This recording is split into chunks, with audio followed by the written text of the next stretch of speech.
자, 이제 이번 영상의 가장 중요한 내용 중에 하나인데요. 두 번째 영상으로 영상을 보내드리도록 하겠습니다. 바로 농지 이용 실태 조사에 대한 내용입니다. 변경 사항 중에 여섯 번째 내용이고요. 이전 내용에 대해서 확인을 하지 못하셨던 분들은 첫 번째 영상부터 먼저 확인하시고 이 영상을 확인하시면 좋을 것 같습니다. 농지 이용 실태 조사에 대해서 좀 더 구체적으로 알아보도록 하겠습니다. 농지 사후 관리를 강화하기 위해 지자체가 매년 소유 이용 실태에 대해 조사해야 하는 농지의 범위를 구체화했다. 이렇게 되어 있습니다.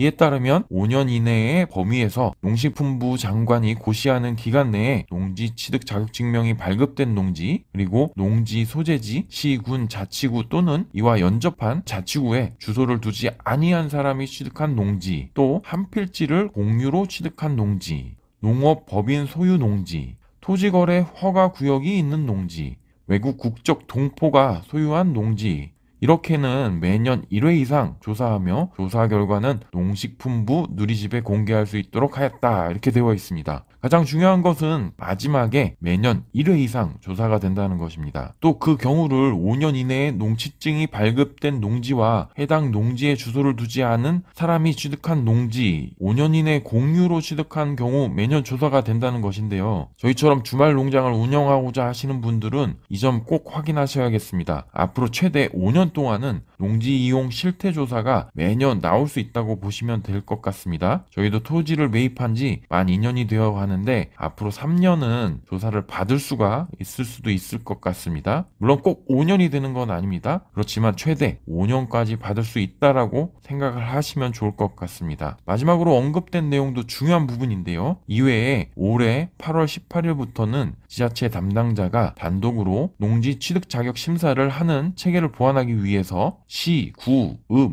면에 농지위원회를 설치하고 토지거래 허가구역에 농지를 취득하려는 자, 농업법인 3인 이상 공유 취득, 농지 소재지 시, 군, 자치구 또는 이와 연접한 자치구 내에 거주하지 않으면서 그 관할 자치구에 소재한 농지를 취득하려는 자 등은 농지 취득 시 농지위원회 심의를 거치도록 하였다라고 되어 있습니다. 따라서 기존에는 지자체 담당자가 농취증을 발급을 해주었는데요. 저희도 처음에 농사를 지을 수 없는 환경이라고 판단해서 지자체 담당자한테 연락이 왔었습니다. 직접 방문을 하셨는지 모르겠지만 현재 잡초가 많이 자란 상태라서 농취증 발급이 안 된다고 하셨었습니다. 그래서 포크레인으로 이를 한번 싹 정리를 했었고 이 사진을 보내드리니 그제서야 농취증 발급이 되었는데요. 이제는 이런 검토 행위를 농지위원회를 설치해서 진행한다는 것입니다. 저희는 주말 농장이 거주지 행정구역과 같은 곳에 있어 상관은 없지만 혹여 주변 토지가 아닌 좀 멀리 떨어져 있는 토지를 매입해야 하는 분이라면 이런 농지위원회 심의를 거쳐야 한다는 것이니 이 또한 많이 까다로워졌다고 볼 수 있을 것 같습니다. 정말로 앞으로 토지를 매입하는 것도 어려워지고 여러 가지로 준비해야 하는 것도 많아졌습니다. 또한 정말로 농지를 원래의 목적에 맞게 잘 사용하는지도 매년 점검을 한다는 것인데요. 그동안 편법으로 또는 불법을 자행하면서 농지를 운영한 사람들이 많아 이렇게 행정제도가 바뀐 것이지만 그래도 실제로 주말 농장을 운영해보고자 하는 사람들이 이런 것 때문에 시작조차 못할까봐 아쉽기는 합니다. 하지만 처음부터 정말로 큰 마음을 먹고 또 계획도 철저하게 세운 다음에 주말 농장을 해야 하는 것이 맞다고 생각하기에 이렇게 진행되는 것도 꼭 나쁜 일은 아닌 것 같습니다. 앞으로 불법 농막 과 농지를 무분별하게 방치하는 행위가 조금 줄어들었으면 합니다. 자, 그럼 농지이용 실태조사가 구체적으로 어떻게 이루어지는지도 알아보도록 하겠습니다. 먼저 기간입니다. 기본적으로 농지이용 실태조사는 매년 9월 1일을 기준으로 진행을 하며 전년 9월 1일부터 당해년도 8월 31일 1년 동안의 농지이용 실태조사를 9월 1일부터 11월 30일 90일간 조사하게 됩니다. 물론 시장 군수, 구청장은 필요하다고 인정되는 경우 수시 또는 특별조사도 할 수 있습니다. 다음은 조사 방법인데요.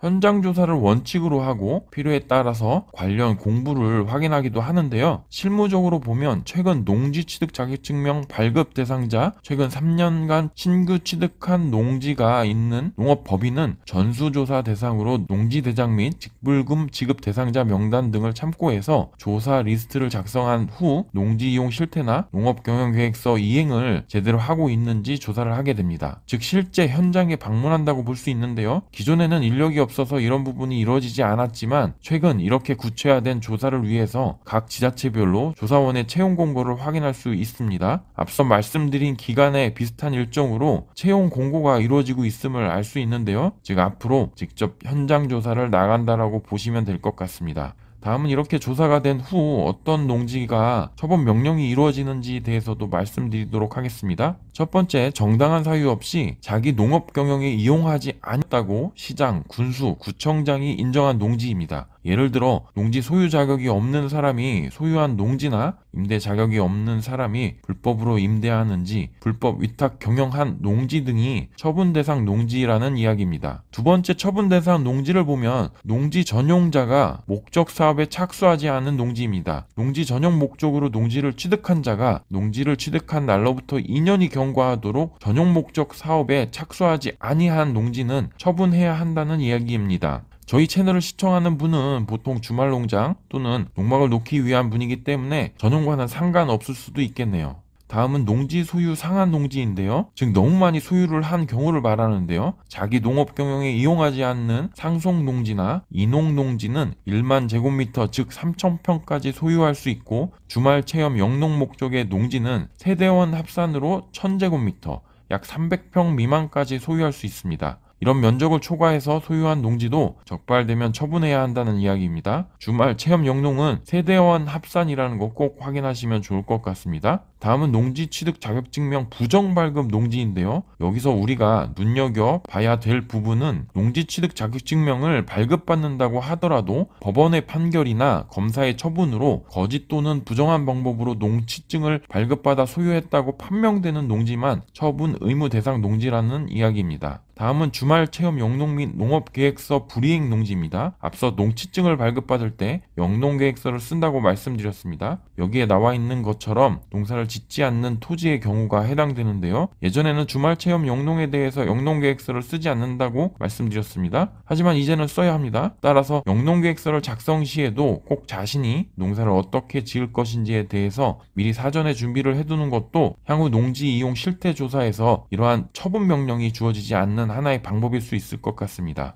마지막으로 취득한 영농요건 분리농지를 정당한 사례 없이 휴경한 경우에도 처분해야 한다는 이야기입니다. 영농요건 분리농지는 농업인이 아니더라도 소유를 할 수 있고 개인 간 농지 임대차도 가능합니다. 다만 휴경하면 즉 농지를 놀리면 안 된다는 얘기입니다. 농지를 많이 보시다 보면 주변 여건으로 인해 농사를 짓기 어려운 토지가 있는데 영농여건 분리농지라고 지정이 되게 됩니다. 이러한 농지라도 휴경을 하면 안 된다는 것인데요. 꼭 농사를 지어야 농지 처분 명령이 이루어지지 않겠네요. 정말 이제는 농지면 무조건 농사를 지어야 한다고 볼 수 있을 것 같습니다. 이러한 농지 처분은 보통 원칙적으로 한 필지를 단위로 이루어지기 때문에 한 필지 일부를 작용하지 않는 경우도 한 필지 전체를 처분 대상으로 지정이 되니 이 부분도 잘 확인하셔야 될 것 같습니다.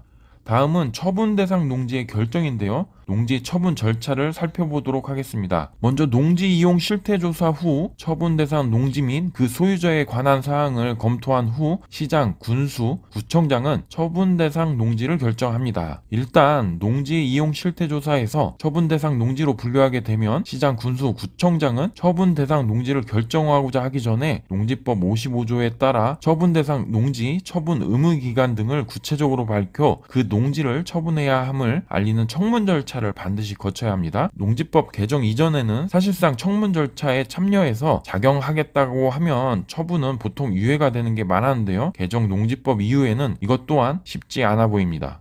청문 절차가 끝나면 해당 농지 소유자에게 1년 이내에 해당 농지를 세대를 같이 하는 세대원이 아닌 자에게 처분하도록 처분 의무를 통지합니다.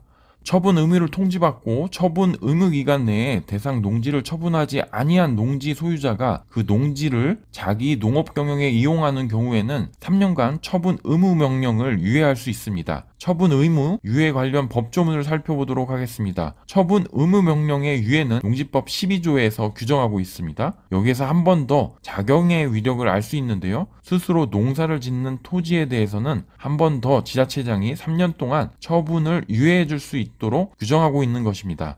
다만 3년 동안 열심히 농사를 지은 경우에는 처분 명령이 유예되지만 그 처분 의무만 없어지는 것으로 보며 농지법 위반으로 적발된 사항에 대해서는 과태료나 벌금이 부과되고 이와는 별도로 농지 처분 의무가 발생하게 됩니다. 따라서 농지법 위반으로 처분 의무 통지를 받고 열심히 3년 이상 작용을 한 경우에는 벌금이나 과태료를 유예해 주는 것은 아닙니다. 따라서 권료도 다시 한번 작용하면 되겠지라는 생각을 하셨다면 절대 그렇지 않으니 이 부분도 꼭 알고 있으시기 바랍니다. 다음은 처분 명령인데요. 농지 처분 의무 통지를 받고 처분 의무 기간 1년이 지나고 농지를 처분하지 않게 되면 처분 명령서를 선고받게 됩니다. 조금 더 강제성이 있다고 보시면 되는데요. 이때 농지 소유자는 처분 명령일로부터 6개월 이내에 반드시 처분해야 합니다. 농지의 처분 명령을 받고 처분 기간 안에 농지를 처분하지 않는 농지 소유자에게는 이행강제금 부과 사유와 이행강제 금액을 명시해서 소유자에게 서면으로 계고하게 됩니다. 다시 한번 이행강제 처분 대상자에게 의견 제출의 기회를 주는 것이기도 한데요. 이행강제 금액은 농지법이 개정되면서 상향됐는데요. 예전에는 개별 공시가의 20%였는데 현행 개정 이후에는 감정평가 금액 또는 개별 공시지가 중에 더 높은 금액의 25%로 상향되었습니다. 일반적으로 토지의 공시지가는 실제 거래 금액보다 많이 낮습니다. 따라서 개정된 농지법은 이행강제금을 대폭 상향시켰다고 볼 수 있는데요. 감정평가는 보통 토지 현재의 거래가와 비슷합니다. 주변 거래 금액을 기준으로 판정하기에 그런데요. 25%의 이행강제금이 부과되는 것은 4년 이내에 이를 몰수하겠다라는 것으로 보시면 될 것 같습니다. 이행강제금 부과받은 농지 소유자가 토지 처분 명령을 이행하는 경우 새로운 이행강제금 부과는 즉시 중지되지만 이미 부과받은 이행강제금은 징수를 하게 됩니다. 그래서 버틴다고 되는 것이 아니니 이 점도 꼭 명심하시기 바랍니다. 따라서 정리를 하게 되면 농지 이용 실태 조사를 통해 자격 여부, 보다 쉽게 말하자면 영농계획서와 같이 농사를 짓고 있는지 아닌지를 확인하고 그렇지 않을 경우 처분 대상 농지로 지정을 하게 됩니다. 이때 청문 절차를 반드시 거치게 되어 있고요. 청문 절차가 끝나면 1년 이내에 처분을 하라는 처분 명령이 통지되는 것입니다. 이때 농지법 위반으로 1차적으로 벌금 또는 과태료가 부과되고요. 작용을 할 경우 처분 명령을 3년간 유예를 해주지만 그렇지 않고 버틸 경우 벌금과 과태료 수준이 아닌 토지가의 25%, 약 4분의 1에 해당하는 이행강제금이 부과되는데요. 결국 농지에서 농사 목적이 아닌 다른 용도로 사용하는 행위에 대해서는 강력하게 제재하겠다라는 것으로 이해하시면 될 것 같습니다. 여러 가지 어렵게 많은 설명을 드렸지만 정말로 간단하게 모든 것이 해결됩니다. 농지를 매입할 경우 농사를 지으면 되고요. 주말 체험 영농을 목적으로 토지를 매입하셨다면 목적에 맞게 주말마다 농사를 체험하는 정도로 운영을 한다면 크게 문제가 되지 않습니다. 꼭 농지에 농막을 설치하고 별장처럼 운영을 하는 사람들 때문에 이러한 법규, 행정명령도 상당히 강력해졌는데요. 다시금 말씀드리지만 농막은 농막일 뿐 다른 용도로 생각하시고 시작하시면 여러 가지로 곤란한 상황에 처해질 수 있으니 저희 구독자, 시청자들께서도 상세한 내용을 잘 확인하시어 즐거운 농막 생활을 운영하셨으면 좋겠습니다.